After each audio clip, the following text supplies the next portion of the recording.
top story. Now, if you live in urban India, you have probably at some point in your life relied on the application or the e-commerce delivery service provider called Blinkit for late night snacks, urgent groceries, or that one missing ingredient in your dinner. Now they're taking it up a notch, delivering life-saving help in just 10 minutes. Yesterday, Blinkit CEO Albinder Dhindsa announced the launch of a groundbreaking ambulance service in Gurgaon, starting with 5 fully equipped ambulances. Bookable via the Blinkit app, these basic life support ambulances come with oxygen cylinders, defibrillators, stretchers, monitors, and trained paramedics. Essentially, they are an ER on wheels. Now, on the face of it, it's good news. Too good to be true, in fact. Because according to the last data, India has just 17,491 of these basic life support ambulances. These are ambulances which are equipped with basic techniques like CPR and automatic defibrillators.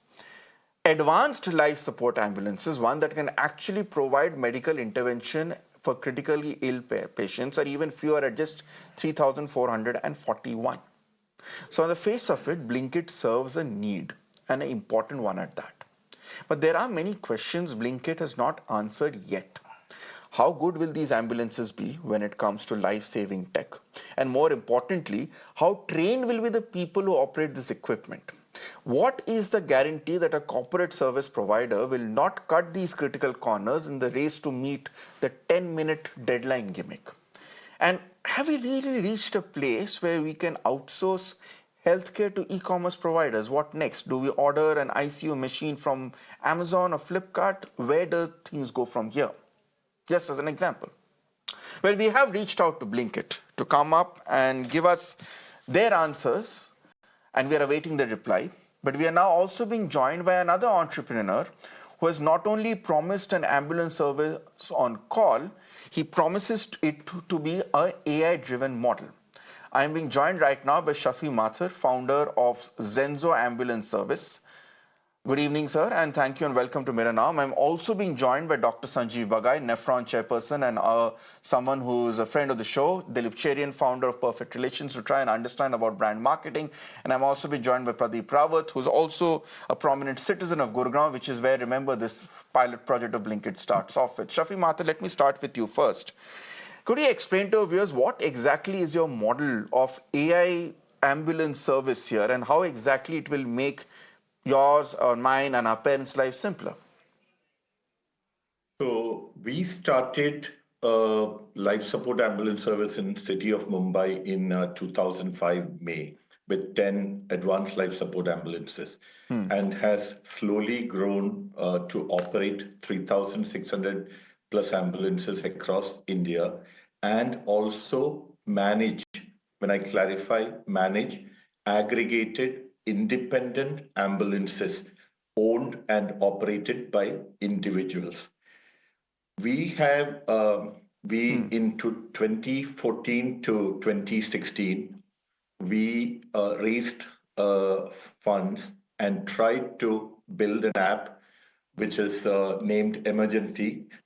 And what we recognized from our own experience and through global experience of mobile apps on ambulance service, accessing ambulance service or emergency services, that in an emergency, the person facing the medical emergency or his dear and near ones or somebody assisting actually wants to hear a human voice on the other end.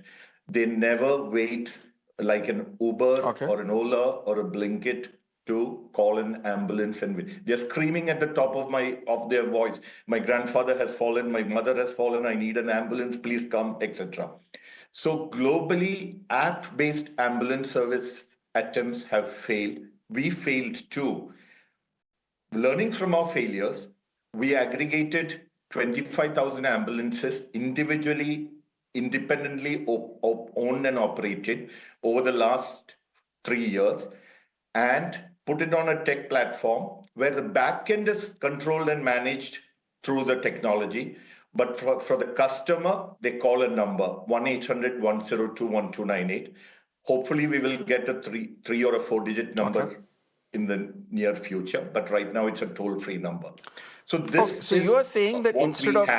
So you're saying that you serve one important differentiating aspect from what, say, Blinkit's model is, that instead of ordering an ambulance like you order a pizza or you order anda bread on an app at a moment of crisis, you're speaking to a human interface that gives you a sense of assurance that someone is looking into it. However, Shaffi Mather, I'm just being devil's advocate here. I'm not questioning your model. I just want to understand more. You say that you are an aggregator of individually owned and operated ambulances. In many ways, one would say to a layman that's essentially an Ola or an Uber equivalent of ambulances. Now, one, if there is an individual complaint which comes in from an Uber or an Ola driver who misbehaves, does not turn up on time, is not up to the mark, the customer has an option of raising a redressal mechanism with Ola and Uber, and follow-up action is taken. Sometimes it's even that is insufficient. How does your service ensure, and for that matter, any private service ensures that the ambulance which reaches my doorstep reaches on time, has the necessary equipment and is maintained, and also has enough sufficiently trained people who are competent at maintaining it? Because if something goes wrong, I lose a life. There's nothing that a customer care can then do after that. You're absolutely right. We can only validate the ambulance, what it contains, whether it has a trained medic, and the standard. Beyond that, the actual reach to the patient destination or the victim destination depends on a multitude of factors, including traffic, etc. Whether, for example, give you an example in Mumbai, if the ambulance is on the eastern side of the railway line and only 500 meters, but it has to go through the bridge or a subway to reach the patient. So, it's reaching the patient is absolutely on a global level on a best effort basis. London Ambulance Service, which is Okay. considered the best metropolitan ambulance service, reaches in a life-threatening response 80% of the time in under 8 minutes. Please understand, 80% of the time in under 8 minutes. That is London Ambulance Service. I just want to also point out to you, Government of India and the various state governments have done tremendous effort in the last 20 years to make emergency ambulance service available to the common man. So it's available across India, mostly under the number 108 or sometimes under 102, or they're trying to bring it under 112. This is provided free to the citizen, Okay. and Government of India spends 3,600 crores of operating around approximately 20,000 ambulances through operators. This is, government started when they started I believe in 2010 or so, started with one ambulance for 2 lakh people. Now it has reached a number of around one ambulance That to brings me to 1 my lakh next point, 20,000 Shafi people. Mathur. I do get the larger point you're saying, but I also acknowledge and I'm appreciative of the fact that you were honest with where the limitations of your model of a ambulance aggregator lies. You can ensure that the ambulance reaches on time, but beyond that, you are limited as well. And those are some of the concerns that we look and when it comes at privatizing ambulance service for our people. Do stay on with us, Shafi Mathur, because I'm sure our other guests also would have to make points on which perhaps you can come in and counter as well. Dr. Sanjeev Bagai, Dilip Cherian, and Pradeep Rawat have been waiting quite patiently. Let me start with you, Dr. Bagai. We have an ambulance problem in our country, Dr. Bagai. Would you agree so? Because at this point, by what data I have received, we only have 17,491 basic life support ambulances, which are meant to effectively just take you from your home to the nearest ambulance.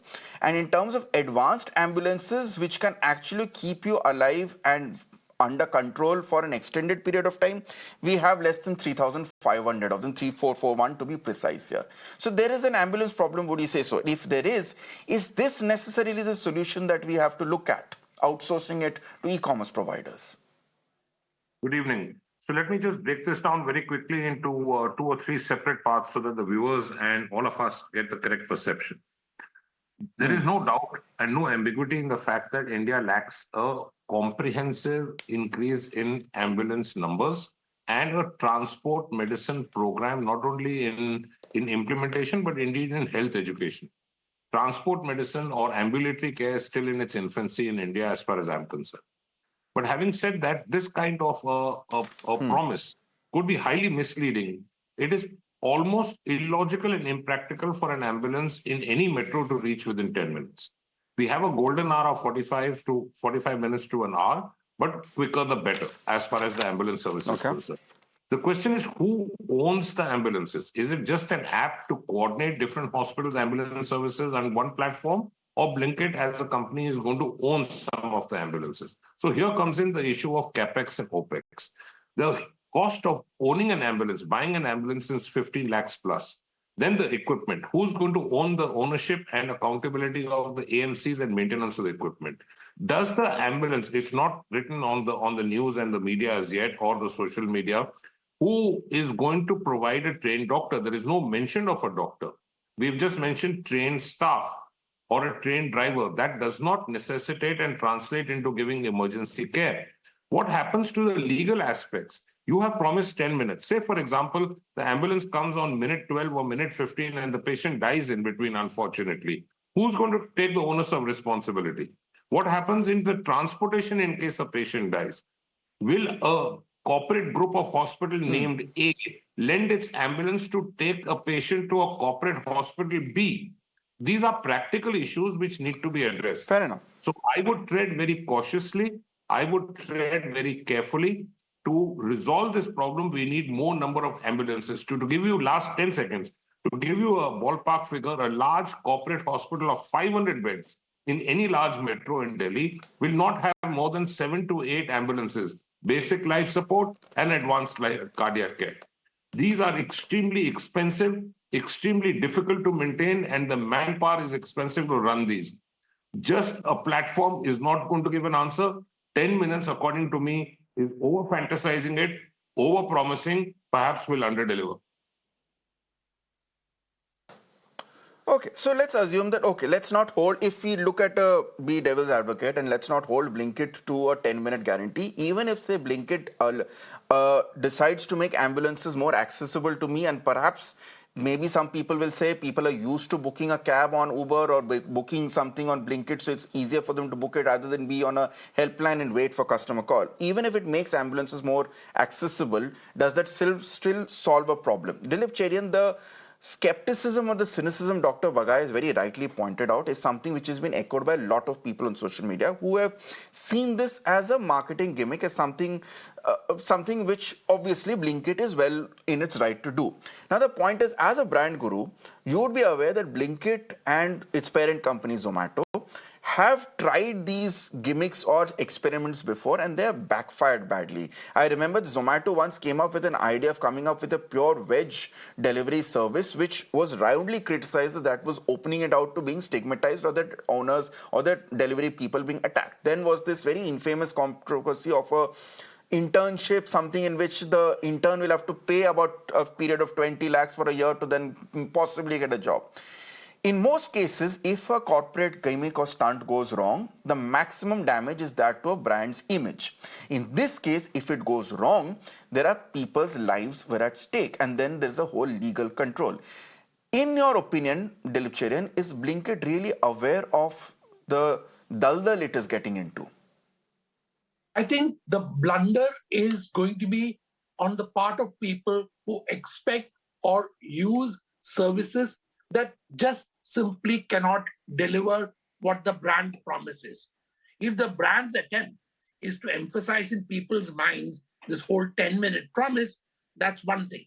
But when you're playing with lives, I think the seriousness that a Shaffi Mather brings and the constraints that he talks about and the attempts by Zenzo to get a real product to people is what is important. Then, of course, comes the issue of what happens at the other end. If you're ordering food or your groceries, it doesn't matter because you are the recipient from the place of dispatch. But here, it's exactly the opposite. It is the quality of service within the vehicle, the traffic, and the place to which the patient is being taken, which will determine the end result of whatever this operation is going to be. So I think that if Blinkit has done anything, it is to draw attention to the fact that India is woefully under-ambulanced. that you need serious players like Zenzo to come in and do their bit. You need government to make sure that it encourages both private as well as public participation in this. And you have to make sure that this gimmick approach that Blinkit has chosen to go down, if it is actually good private equity money going into something which is hugely important, that's a good thing. Then we'll have to make sure that it sustains it. All of us have also seen the unrecognizable brands of ambulances who are on the streets. Most of them are ramshackle. Many of them are just, zipping around, and you can make sure, and you can be pretty sure that there's no emergency. They're just getting their way through traffic. My sense is that this is not great brand association. Blinkit should be concerned, and what Shaffi Mather is doing needs a different kind of placement to make sure that that brand gives itself the importance that it deserves. No, so the reason why we are doing this debate, Dilip Cherian, is not necessarily to criticize or look at Blinkit's brand strategies. It's one part of the debate. But as you mentioned, there clearly is a vacuum which Blinkit has made an honest effort to try and address. Whether it succeeds or not, there are questions at this point. Let me now look at the vacuum and why it's created in the first place. Pradeep Rawat, you are a citizen, a prominent citizen from Gurgaon, which is where this model will be operated. Let me ask you a simple question. I'm sure all the members on this panel and most of my viewers also joining me at this point rarely, if ever, would look at government hospitals as the first choice in terms of a crisis. We come from a certain privileged section, so we will put our trust in a private hospital when things go wrong. However, if we need an ambulance, Pradeep Rawat, tell me, do you necessarily call up the private hospital and ask them to send an ambulance, or do you still rely on the government helplines, whether it be 102 or 108? See, first of all, we all Indians have a very bad habit of shooting the messenger even when the messenger is not even being delivered. The fact of the matter is, we all agree that there is woeful shortage of ambulances in India, almost every place. And when somebody is trying to initiate a change, whether he succeeds or not, that is a question which will arise later. But right now, instead of supporting that kind of venture, we should not be just saying that it will not succeed. I'll give you an example myself. We all remember COVID 2020. At that time, 2020 and 2021, they were woefully short of ambulances. Hospitals' beds were not there. People were suffering like anything. And that time, I'll give you my example. I'm just a simple citizen, but we started a service for helping people during the COVID times. And within a span of 3 days, we were able to add and help almost 11,000 people pan-India without any government support, without any private venture support. So basically what I'm saying is, if Blinkit is thinking in terms of adding ambulances, let's not get into the nitty-gritties of how they will do it, how many doctors they will have, how many trained staff they will have. Even the best of hospitals, the ambulances they have, they don't guarantee if somebody is getting into the ambulances, they will reach on time or they will be able to save lives. So why are we discounting the fact that they are at least trying to add some ambulances to the field? Let's just not call it a gimmick. Let's give it a chance and maybe support it. Maybe today they are thinking of adding 5 ambulances, maybe tomorrow 500, maybe day after tomorrow 5,000 ambulances will be there. More people will join in. So I'm not discounting it. I'm supporting it. And I feel every citizen who suffered during the emergency services will support this idea. I know there are a lot of issues that need to be addressed. But ultimately, if somebody is trying to get more ambulances on the road, that is the fact that is more important for me. Very well said, Pradeep Rawat. You mentioned that let's not get into nitty-gritties. I would respectfully beg to disagree. The nitty-gritties are important at this point, given that people's lives are at stake. But there's no denying the fact that there are critical lessons that we were exposed during the pandemic, which has still not been plugged in. A simple figure, and we have been running those data as well, in terms of where are the ambulances. The ambulances are a $1.5 billion market. In 2020, there were 7,814 registrations. That shot up to 14,000 in the next year. But right after that, from 22 onwards, when the pandemic declined, that figure came down to 12,000, came down further to 11,000 at this point. Yeah. Dr. Sanjeev Bagai, you are perhaps best best placed on this panel to explain and acknowledge the fact that the future of healthcare, especially in urban, middle class, or upper class India, has become the private sector. We all look at the private sector. There's a modicum of trust which has been built with the private sector when it comes to healthcare, which has been well earned. Why should that not necessarily be extended to this important aspect of medical caregiving, which is ambulances? Why should a private sector player, just because that player is being associated with delivering your anda bread and groceries at home, be necessarily looked at as a negative light and viewed with suspicion, given the fact that most of the health sector today is heavily reliant on the private sector? Not even for a minute is anyone criticizing. So my friend from Gurgaon has perhaps misunderstood what I said. The devil lies in the detail. There are 5 important P's in anything in life. Proper planning prevents poor performance. You have to go through the nitty-gritties at a granular level, at a micro level, to make sure that any plan, any strategy succeeds. My observations are as bullet points is as follows. A 10-minute sell point is unrealistic, illogical, overpromising. Point number 2, who is the owner of the ambulance? Is Blinkit as a company or any other e-platform adding new ambulances themselves? That's a separate chapter. Or they are just integrating the service to the quickest hospital available and the quickest ambulance available? That's a separate chapter. What is available on the media right now and the social media and the news is that there is a trained assistant, there is a attendant, and there is a trained driver. That does not make an ambulance. We have to talk of the medical staff. Again, I stress, why will all the hospitals themselves are running short of ambulances? Like I said, a large 500 corporate hospital, bed hospital, will have about 6, 7, or 8 ambulances at its most. Why will they lend to send patients from their ambulance to another hospital? It's just logical questions which come to mind.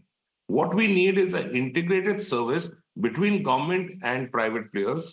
We need more number of ambulances. We need more awareness on the road so that people understand what an ambulance siren means.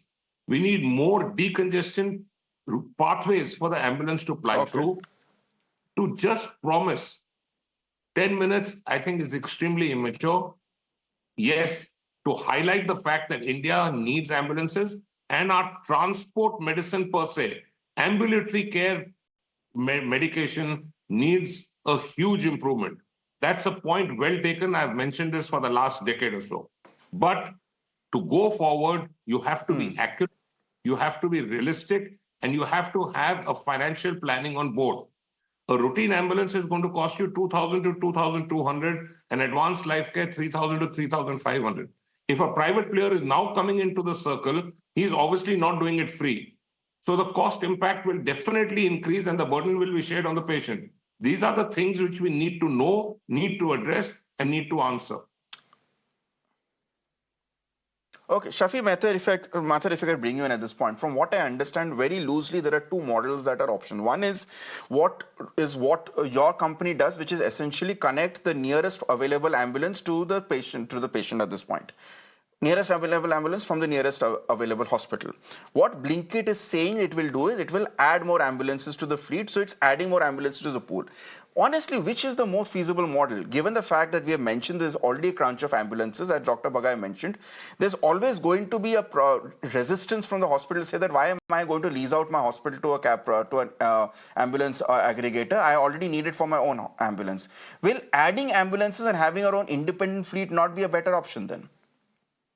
I want to mention 3 things before I answer you. One, please note that 15 minutes or 10 minutes response, even in the best of the best and the richest of the richest developed economies, is limited. As I told you, only 80% in London reaches within 8 minutes. Second, the model that you mentioned, one of self-operated by an organization, second is aggregated. Please remember that's a third one, which is operated by the governments. Again, in the developed economies also, the Western Europe, North America, please understand that there is no ambulance company which is independently operating on a financial sustainable basis. They're all supported by government budgets, every single one of them. So to say I have to appreciate, clap, and congratulate Blinkit for bringing this important topic to national discussion. I commend the CEO and whoever is behind it. But to say, for Blinkit to say profit is not the goal, I'm sorry. Look at their investors. Their investors are very clearly profit oriented. There's no social impact capital there. And I don't believe that, No, but the Shaffi, Blinkit CEO or the Mather, top management can my point is, spend I time think, on this. I'm sorry, I don't want, I really hate interrupting you at this point. But is it fair, Dilip Charan come in at this point, is it really fair to say that, of course, Blinkit is operating from the point of profit, they're not going to care for lives. Every private entity operates out of profit, even if they're in the healthcare sector here. And all hospitals also operate out of profit. And that's not necessarily a bad thing. They also have revenue models to work for. They also have mouths to feed. And they also have every right to build a better life for themselves. The idea is about marrying profit with public interest. Is there too much of a hour, Dilip Charan, being made over this 10-minute promise? Because to us, it seems unfeasible. But given a point, a few years ago, nobody thought that food could be delivered within 30 minutes. A few years ago, nobody thought that stuff from a Kirana store could be delivered in 10 minutes. Today, a few months ago, I got a air purifier from one of the most expensive brands delivered to me in 20 minutes through Blinkit, something that blew the minds of everyone I spoke to in the newsroom here. Is it just because we are not used to the concept of how much the private sector can be integrated or the e-commerce sector can be integrated into the healthcare, that there's this natural inertia which comes out, or this natural resistance? Please understand that most of Blinkit's deliveries take place with kamikaze-like two-wheelers, and ambulances don't fall into that category. Number one. Number two, you really don't want to commoditize this. And number three, yes, a public-private partnership is what all of us as citizens would support. At that point of time in emergency, the average citizen, not the kind of citizens who are either watching this channel or here, I'm talking about the just average citizen, will be willing to pay a little bit more than we suspect he would or she would to be able to get their patient to the hospital. So I think that this is ripe for disruption. Blinkit has raised the issue, and I think social capital of the kind that Shaffi is referring to, without necessarily government subsidy, is possibly the answer, and it requires very heavy investment, as Dr. Bagai said, in human capital, along with the physical capital of making sure the right equipment, the right trained personnel, and the right expectations are part of the deal that the patient will begin to expect. So I think it's good that it's starting. They will need to put in hundreds more to make it national and viable. And you need to make sure that this continues to be a PPP model if the kind of efforts that Shaffi is starting and which Dr. Bagai and others are talking about needs to come into place. Okay, I would just say that let's be very sure. Blinkit may not have it thought it through at worst, but they're definitely not the villains. They've at least, Blinkit and people like Shaffi Mather have actually brought a very important topic to our discussions. The fact still remains that according to government figures, we actually have enough ambulances, because the government's yardstick is that they want a BLS ambulance for every 1 lakh people. We actually have it for 83,000. They want an ALS ambulance for 5 lakh. We have it for 4 lakh 23. So we're doing better by health ministry standards, but the international benchmark is 50,000 people for one ambulance here. So evidently, this restructuring has to be done on a much larger platform. But thank you so much, Dr. Bagai, Shaffi Mather. Best of luck for your endeavors as well. And also thank you, Dilip Charan, and also thank you, Pradeep Rawat, for joining us on this very important debate. On the other side, the urban debate continues with Sneha Koshi. Stay tuned.